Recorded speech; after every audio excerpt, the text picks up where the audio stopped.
Good morning all students. Apex college online classes में आप सभी का स्वागत है। तो अपन पढ़ रहे बीएससी पार्ट थर्ड ईयर और है बीएससी बीएड सेकेंड ईयर की इनऑर्गेनिक केमिस्ट्री। और इसमें अपना टॉपिक है कार्बधात्विक रसायन।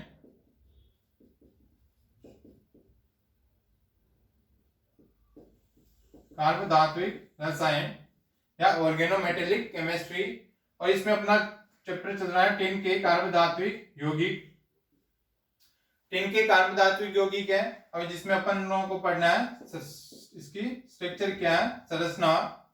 टिन के कार्बधात्विक यौगिक क्या, इसके टिन के ऑर्गेनोमेटेलिक कंपाउंड जिसमें अपनों को पढ़नी इनकी स्ट्रक्चर है।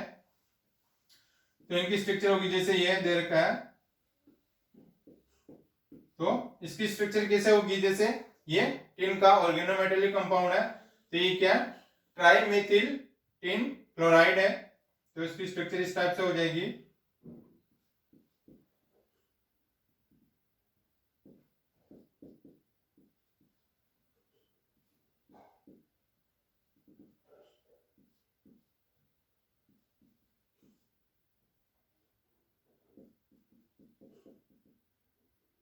ये इधर मिथाइल ग्रुप है, मेथिल ग्रुप।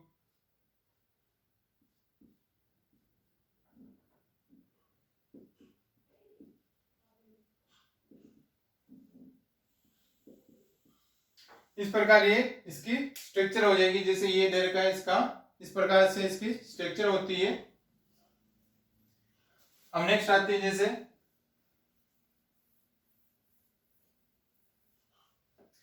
जैसे कोई डाई एल्किल टीन है, डाई एल्किल टीन है तो इसकी स्ट्रक्चर इस टाइप से हो जाएगी डाई एल्किल टीन की। ये क्या हो गया, डाई एल्किल टीन है तो ये इस प्रकार से हो जाएगी इसकी स्ट्रक्चर।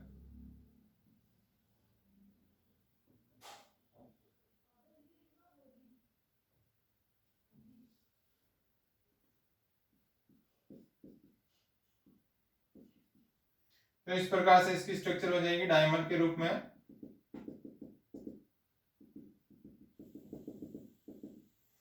ये हो जाएगी डाई एल्किल टीन की द्विलकीय संरचना, या इसका हो जाएगा ये डाइमर द्विलक। तो इस प्रकार डाइमर के रूप में ये इसकी स्ट्रक्चर हो जाएगी डाई एल्किल टीन की।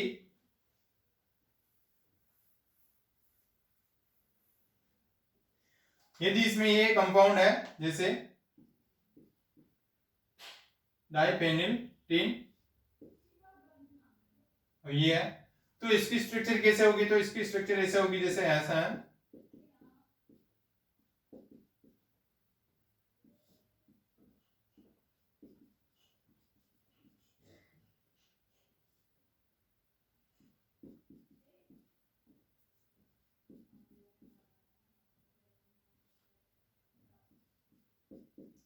ये फेनिल ग्रुप है।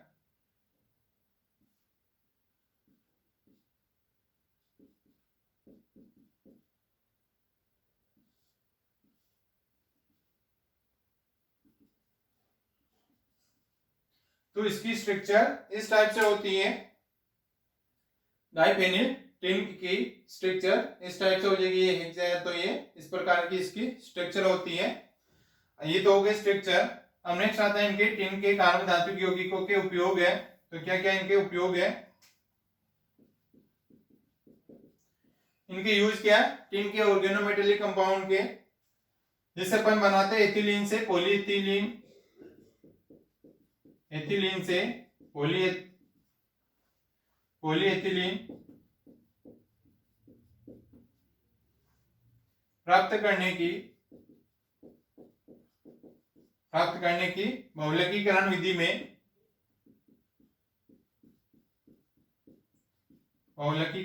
में वेनेडियम टेट्रा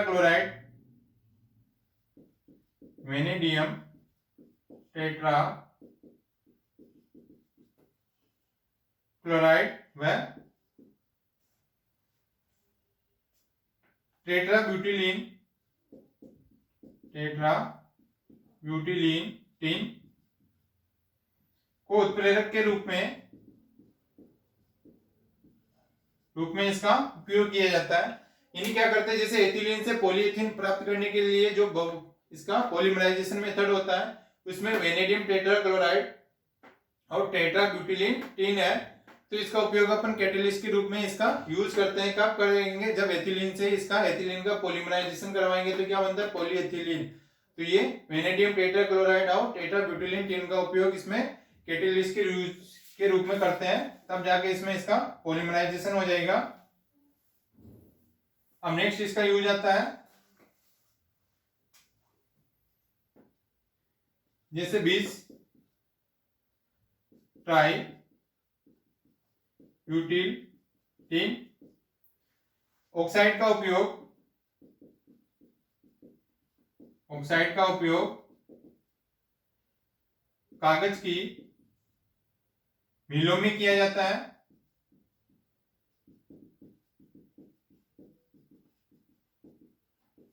इन्हीं 20 है ट्राइक्लोरो ब्यूटिल टीन ऑक्साइड, इनका उपयोग किसमें करेंगे, कागज की मिलों में इसका उपयोग किया जाता है।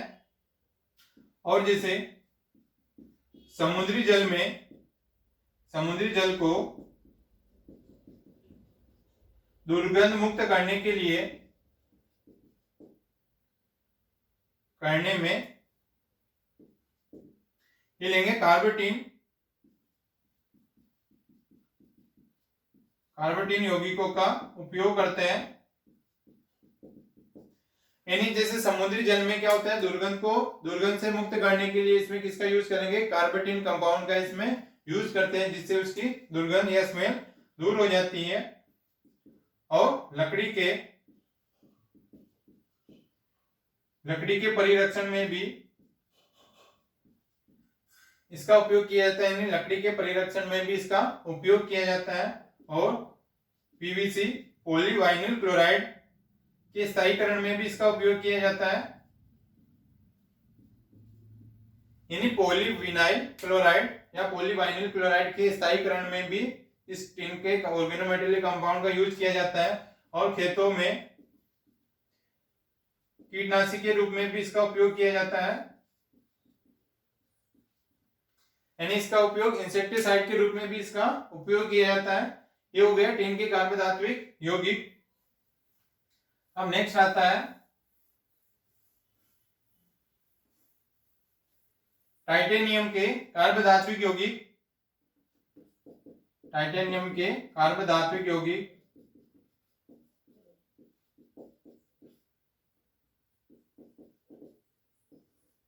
जो टाइटेनियम के कार्बधात्विक यौगिक है, और जैसे टाइटेनियम का कार्बधात्विक महत्वपूर्ण कार्बधात्विक क्या योग होता है, इसमें जिगलर नाटा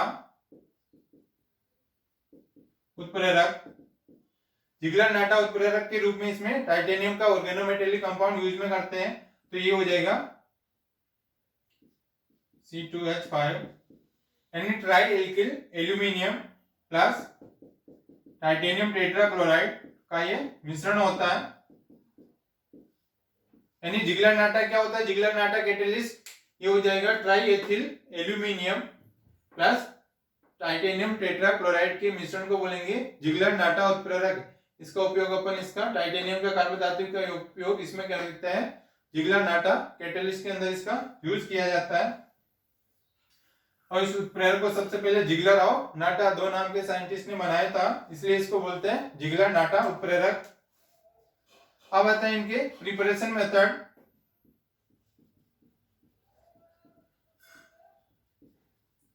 कैसे बनाते हैं इसके, तो जैसे टाइटेनियम टेट्राक्लोराइड, इसकी रिएक्शन करवाएंगे अपन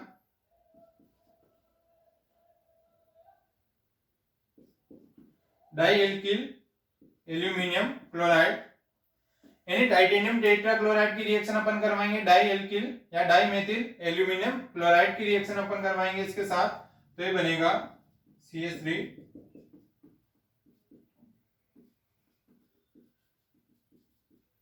तो ये बन जाएगा मेथिल टाइटेनियम ट्राइक्लोराइड।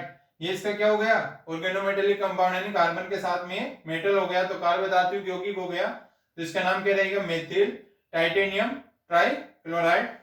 और नेक्स्ट मेथड है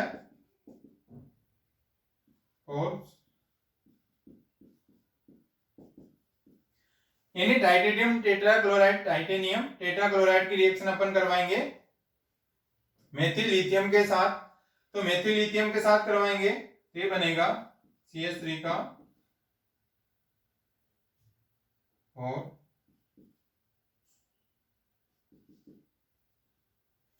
टाइटेनियम प्लस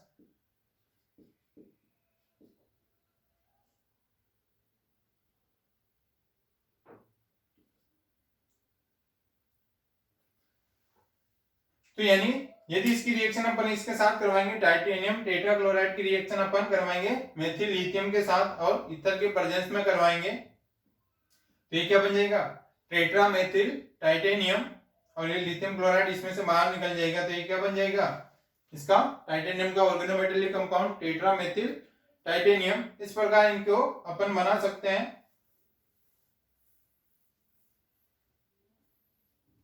अब आते हैं इनके गुण क्या है, इनकी प्रॉपर्टीज, इनकी फिजिकल प्रॉपर्टीज। जैसे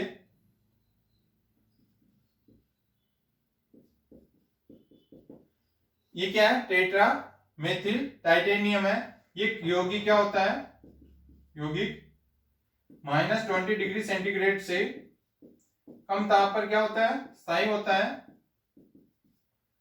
कम ताप पर स्थायी होता है। जबकि CH3 Cl3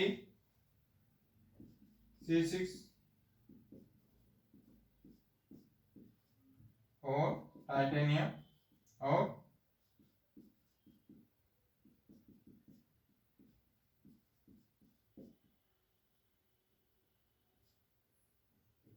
ये होता है 10 डिग्री सेंटीग्रेड ताप तक स्थायी होते हैं। यानी टाइटेनियम का ये है ऑर्गेनोमेटेलिक कंपाउंड है टेट्रा मेथिल टाइटेनियम यौगिक जो क्या होता है -20 डिग्री सेंटीग्रेड से कम ताप पर ये होता है स्थायी होता है। और ये है बाकी के जो अदर ऑर्गेनोमेटेलिक कंपाउंड होते हैं ये क्या होते हैं 10 डिग्री सेंटीग्रेड ताप पर ये स्थायी होते हैं।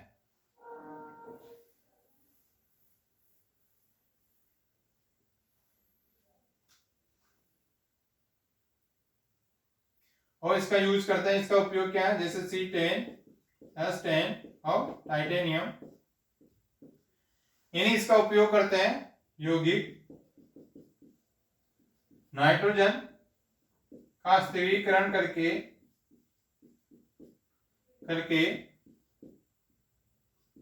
अमोनिया में बदल देता है।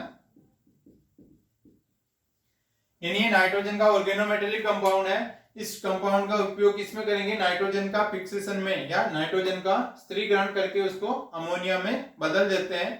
तो यानी इसका नाइट्रोजन का स्थिरीकरण करने में भी इसका उपयोग किया जाता है। नाइट्रोजन का जो फिक्सेशन करेंगे तो क्या बनेगा इसमें अमोनिया बनता है। तो ये हो गया ऑर्गेनोमेटेलिक कंपाउंड। यानी सारे कंपाउंड ऑर्गेनोमेटेलिक कंपाउंड हो गए। अब नेक्स्ट आता है इसमें धातु एथिलीनिक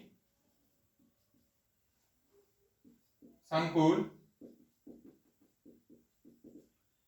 यानी मेटल एथिलीनिक कॉम्प्लेक्स।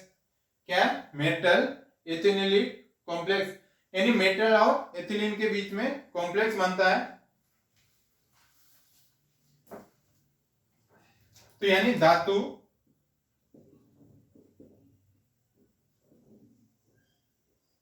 इसको बोलेंगे धातु एथीन संकुल भी बोल सकते हैं इसको।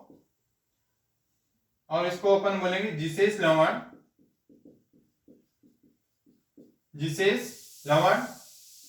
या जिसेस सोल्ट।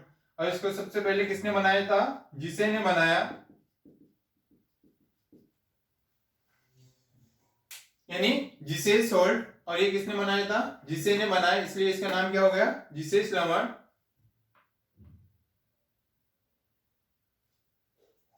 ये होता है पीले रंग का स्थायी होता है, पीले रंग का स्थायी कॉम्प्लेक्स होता है लवण होता है। ये सबसे पहला जो ये जिसेस लवण है ये सबसे पहला संश्लेषित कार्ब धात्विक यौगिक है। और इस लवण को कैसे बनाया जैसे देखते हैं अपन। यानी इसकी रिएक्शन करवाई पोटेशियम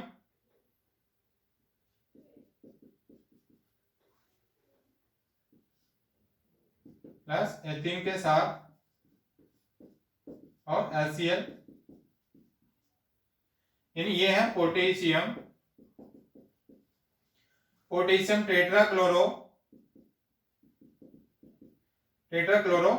प्लेटिनेट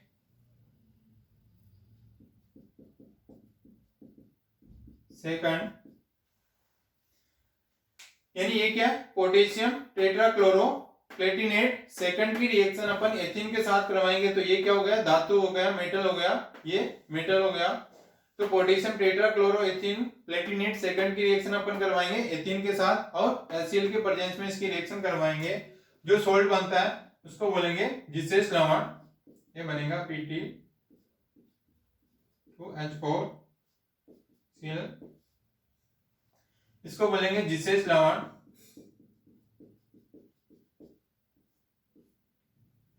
और इसका नाम हो जाएगा potassium trichloro ethene Palatinate second. यानी क्या करेंगे, इसमें सबसे पहले धातु की रिएक्शन अपन इसमें एथीन के साथ करवा देंगे और जो लवण बनता है इसको बोलेंगे जिसेस सॉल्ट, यानी पोटेशियम टेट्राक्लोरो एथीन की रिएक्शन अपन प्लेटिनेट की रिएक्शन एथीन के साथ करवाएंगे तो क्या बनेगा, पोटेशियम ट्राइक्लोरो एथीन प्लेटिनेट बनता है। इस प्रकार ये बनता है, कॉम्प्लेक्स बनता है, इसको बोलेंगे धातु एथिलीनिक संकुल।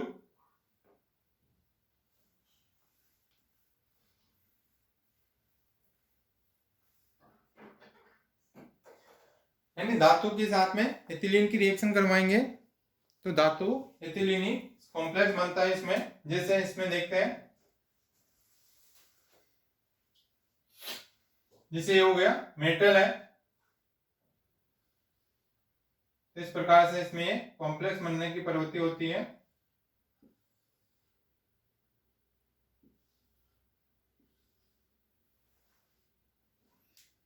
और ये हो गया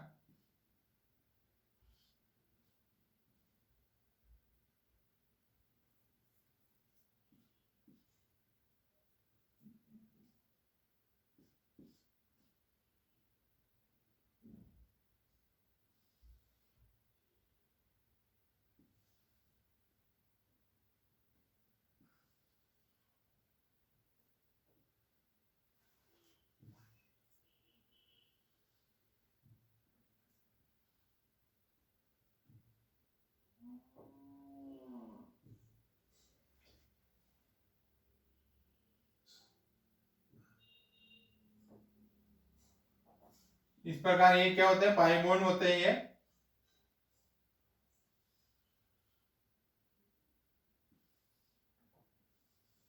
ये तो क्या हो गया एथीन, और ये क्या हो गया मेटल है।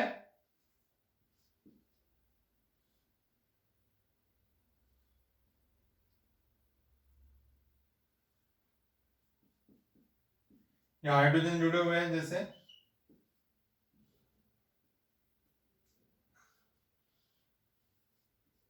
इस प्रकार से ये इसमें कॉम्प्लेक्स बनता है। ये हो जाएगा इसका पॉजिटिव और ये नेगेटिव, ये नेगेटिव और ये पॉजिटिव।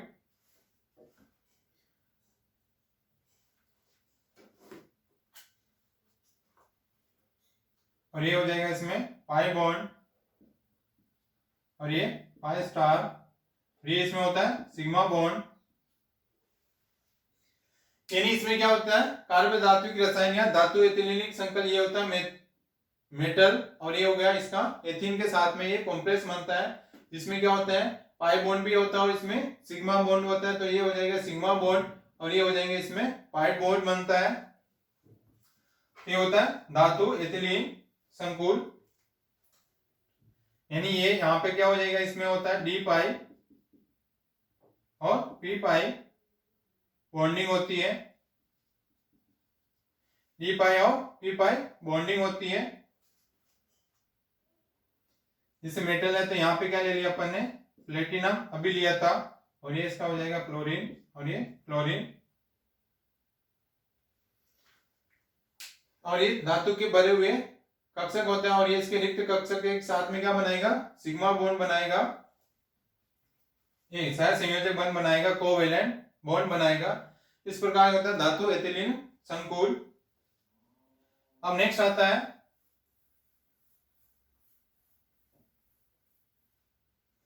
नेक्स्ट टॉपिक आता है सममांग हाइड्रोजनीकरण।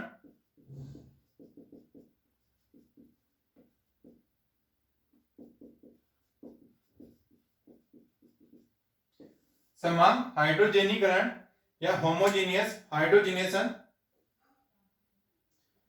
होमोजीनियस हाइड्रोजिनेशन, सममांग इसका हाइड्रोजनीकरण करवाते हैं। तो यानी क्या हो जाएगी, जब किसी कार्बधात्विक यौगिक का हाइड्रोजनीकरण किसी धातु संकुल, जैसे जब किसी कार्बनिक यौगिक का हाइड्रोजनीकरण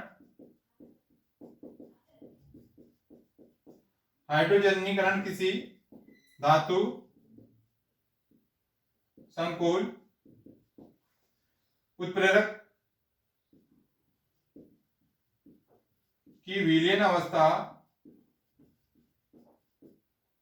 द्वारा करवाया जाता है, अर्थात यहाँ धातु संकुल उत्प्रेरक विलयन अवस्था में होता है,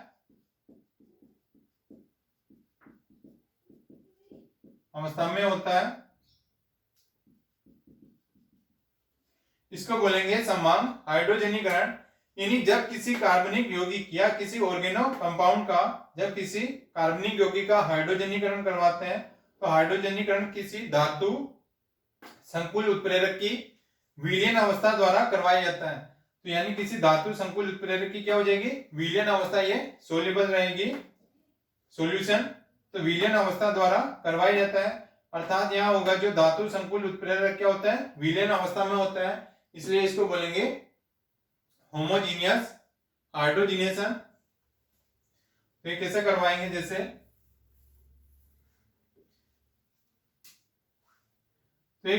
जैसे क्लोरो ट्रिस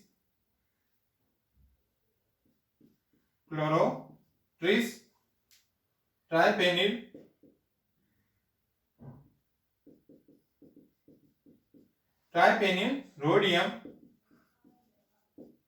फर्स्ट, यह पहला सममांग हाइड्रोजनीकरण है, सममांग उत्प्रेरक है, ये पहला होमोजीनियस हाइड्रोजिनेशन कंपाउंड है या कैटलिस्ट है, इसको बोलते हैं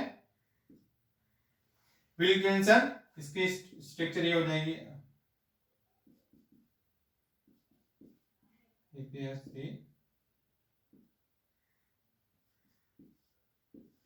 इसको बोलते हैं विल्किंसन।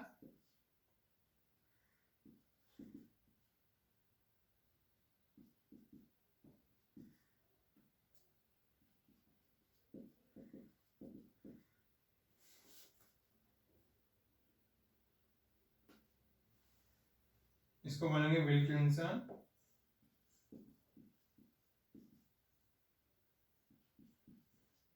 ये सबसे पहला होता है इसका सममांग हाइड्रोजनीकरण, यानी क्या होता है, क्लोरो ट्रिस ट्राइफेनिल रोडियम, यहां पे रोडियम RH,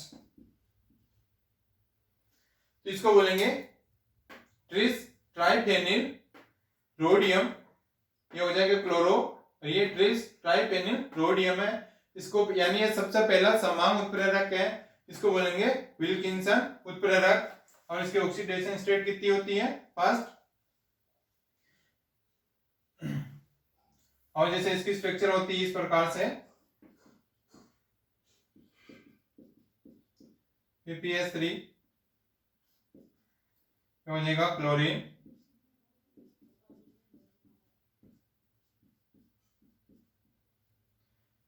ये होते हैं इसकी विल्किंसन उत्प्रेरक की स्ट्रक्चर। और इसमें ऑक्सीकरण अवस्था कितनी होती है, ऑक्सीडेशन स्टेट +1 होती है। ये होता है सममांग हाइड्रोजनीकरण या होमोजीनियस हाइड्रोजिनेशन। और ये सबसे पहला उत्प्रेरक है समांग उत्प्रेरक, जिसको बोलते हैं विल्किंसन उत्प्रेरक।